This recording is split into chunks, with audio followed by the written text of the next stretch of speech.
bismillah yi ma jéem kañ boroomi may yuriya Cheikh Tidiane sëtu Yonent Chérif Maya yërina mu ngi juddoo ay nomadi ci réewi al Jazair yàlla yóbbu ko Maghrib mu tëdd Faas ca leer yaa xamaa yi nag ak waa maa ngi Daaru Miraaya ak ñoo ngi fii ci Daaru Miraaya fi nga xam te ne Cheikh na Ahmad Tidiane Chérif tëdd 17 ans ñu ñëw fi tey fekk ñi nga xam te ni tabaraka allahu ñooy marakinu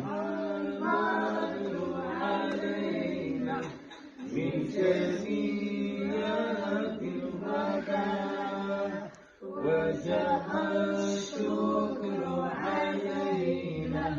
ما دعا لله